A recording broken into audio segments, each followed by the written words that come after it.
and we're here with Adam Lopez from Riverview Creative. Sorry about that. Adam, why don't you tell us a little bit about yourself and, what this Riverview Creative is? Sure. Yeah, my name is Adam Lopez, based right here in Rockland County. I'm the owner of a digital marketing firm called Riverview Creative. We do everything from website development to strategy to everything in between, graphics, copywriting, things like that. And that's really in a nutshell. Just happy to be here. Awesome. Thank you so much for your time today. Yes. Of course, my pleasure. So take us back. You're in high school. You're about to get out of high school. Walk us through the journey of how you got to where you are today.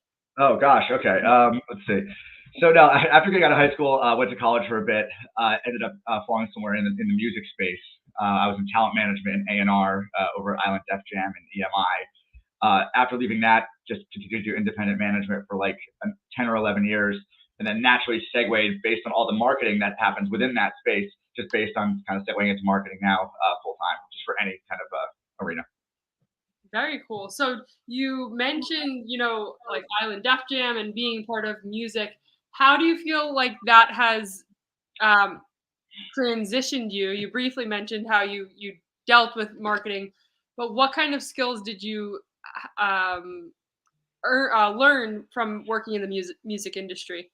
Sure. Yeah. Working in the music space is very interesting because there's a lot of like, I hate this term bootstrapping, right? It's something where like some artists have small budgets and some, labels have small budgets. So, you kind of really have to learn how to graphic design or do websites or, write copy or create stuff for social media, things like that. So, whether either it's you doing it or someone on your team doing it. And of course, as a small management firm starting off, we didn't have money to hire folks, right? So I had to learn it, or my partner had to learn it. So really, you're kind of running and gunning, trying to make sure you kind of get the best out for your client on kind of a shoestring budget. But you learn a lot of very valuable kind of skills and traits from that. Super interesting. That is interesting. It just pushes you out of your comfort zone, and then it takes you to the next place that you obviously are now. And how is that seem to be working for you? This building all kinds of websites and different things. It's been great. I'm a big fan of marketing because I feel like it's almost like quantifiable art, right? So when you design something, whether it be anything for a website or even just from, just a graphic or something, you can see how well your kind of idea came to fruition because people will either resonate with it or they won't. So I think that aspect of quantifiable art is kind of where I land and why I think it's so fascinating. Did you find that, while you were working in the music industry that you just really were enjoying the marketing aspect? Like, did you find that was more of a passion for you and that's why you went towards it? I would like to say so, because not only are you marketing artists, you're trying to make sure that their exposure is out there. You're marketing your company as well, right? So there's like kind of multifaceted. And I think that, in the music space, from my experience anyway, it's all marketing, right? You're just trying to get a buzz. You're trying to get, someone's name out there, trying to be able to kind of saturate that market, get people to be able to understand kind of your message and what your kind of sound is all about. And really, I think that's the genesis of any successful business, is really marketing. And I think music, being no exception, really kind of made me gravitate more towards that side of the business. That's nice. And so now you do any business, right? You help anybody. Do you specialize in a specific, or you're all across the board? For me, when it comes to marketing, I think there's a bit of a formula when it comes to designing something great, like a great website, or writing great copy. I think, regardless of the business, if you have a strong funnel, if you have a strong understanding of kind of the demographic you're going for, and you have a strong understanding of what the messaging is, I think really regardless of the type of business or in the arena that they operate in, it's something where you can build something that's going to be conducive to bringing them in more business overall. I found that in our industry in real estate, it's like I've been, because what you said about having to market, right? Yeah. And it's something that we've had to step outside of our comfort zone. We like to sell houses, but unfortunately we have to go on video and do things like that. Exposure, right? It's a brilliant idea, yeah. To get your name out there and to have a presence. So it's a form of marketing. So it's very interesting how you talked about your message, and I've just been seeing that a lot, getting clear on what your message is. What do you want? And for us, it's always been about community, right? And wanting to love where you live. That's kind of like our motto. Absolutely. And fostering that. Can you talk about what it is at Riverview? Like what is the messaging you want to get across to your clients? Well, first of all, I'll say you guys have no easy task being trying to market yourself in real estate. I've been in that space a little bit, and it's tough, So kudos to you guys. I know it's a hustle. You guys are doing a great job at it. As far as Riverview, it's really something that we wanted to be, like you had nodded to earlier, communal, right? When I was doing consulting, before past, like, I don't know, 3-4 years, I always tried to go kind of wide, kind of like tri-state area, maybe the Eastern Seaboard, whatever.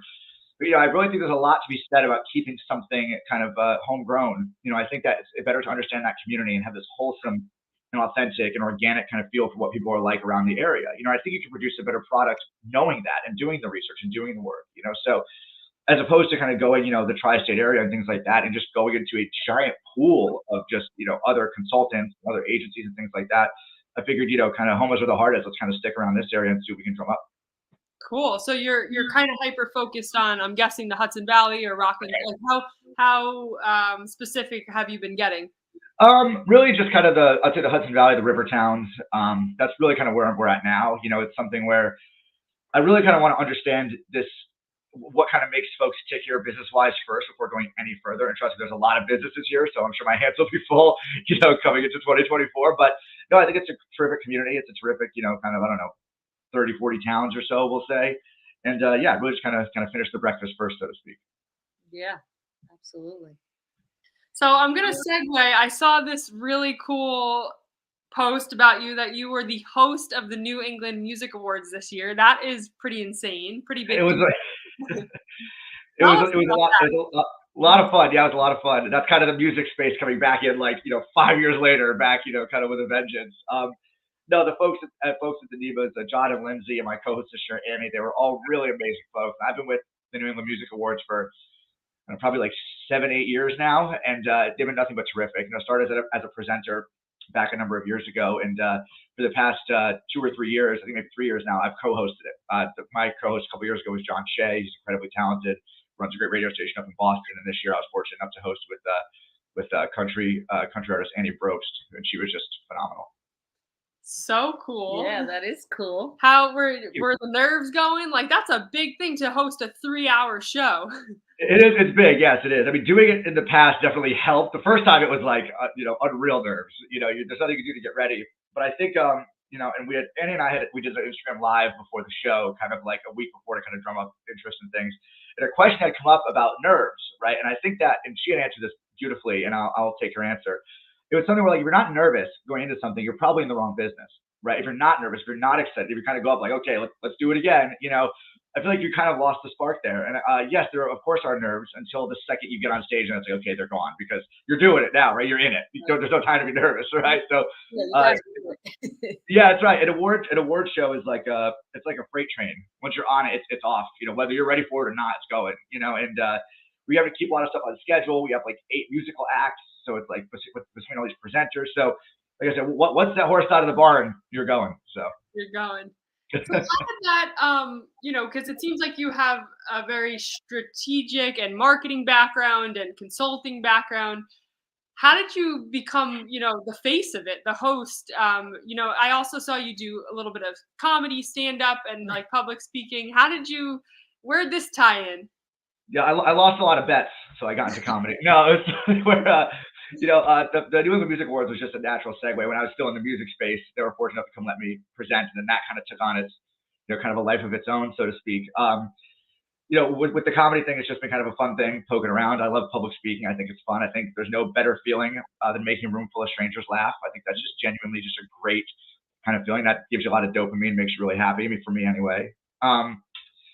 But yeah, overall, I mean, I think it's something that just excited to be a part of both, and it is coming from that strategic background. It is interesting, kind of this kind of homogenous relationship that I've made exist between hosting an award show and having fun and then being this kind of strategic marketer.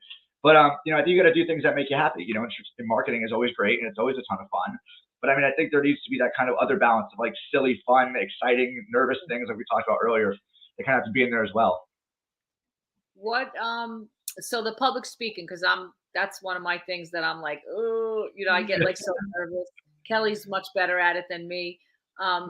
Was that natural for you, or did that build up as time went on? Yeah, it was quite unnatural actually. It was something where when growing up, I always hated my voice. I always hated it, right? And it was just so I was always I hated speaking on stage. And then I finally did this 8th grade talent show. This is obviously a million years ago. And I did a stand-up comedy set. I was like 14 years old. And of course, everyone loved it because you're an 8th grade kid and their parents are going to laugh. It's going to go well.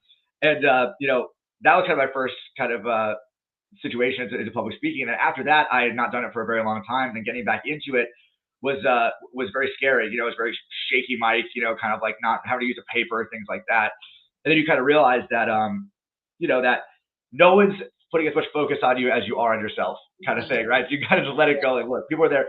Usually, most public speaking situations, everyone's either there to have a good time or they're there for a specific purpose, right? It's like, yeah, sure, being the show for your, if you're going to do a comedy set of 5 minutes or something, they're there to see you, but they're also there to see a bunch of other comics, So it's something where I kind of just let that kind of anxiety and that nervousness kind of fall by the wayside after doing it not a million times, but a ton of times. It comes a bit more naturally, Practice makes perfect, right? That's right. Absolutely. There's a lot of bad public speaking engagements that I've had. That's absolutely for sure. I know exactly what I want to say, and then I get up there and it's like you freeze. You forget the words you have to say. I'll tell you this. There's this phenomenal situation. So last year I proposed to my girlfriend of 10 years, and I wrote this great proposal. It was amazing, and then I got to the time had come, right, and I was just. You sit there and just like you were saying, I was like, I just blanked, all went right out the window, and I was like, oh man, I'm just on an island right now. It's just like shoot so hard, let's figure it out, But it was eloquent, it was succinct, it was great, and I'll just bang out the window. So yes, I can totally relate to that feeling, absolutely. Yeah. But I'm sure, like everything else, you just work at it with time. That's right. Mm-hmm. Well, you sound like a super cool, well-rounded guy. I love it. I really I'm grateful for your time today. Anything else that you want to share? Anything you're working on, or just how can we get connected with you if we're interested in your services? Sure. You can head to riverviewcreative.com. You can follow me on Instagram at the Adam Lopez, and that's where you'll be able to find everything you need. Awesome. Well, Adam, thanks so much for your time today. We'll be sure to drop this in our Living in Rockland Facebook group, and we'll talk to you soon.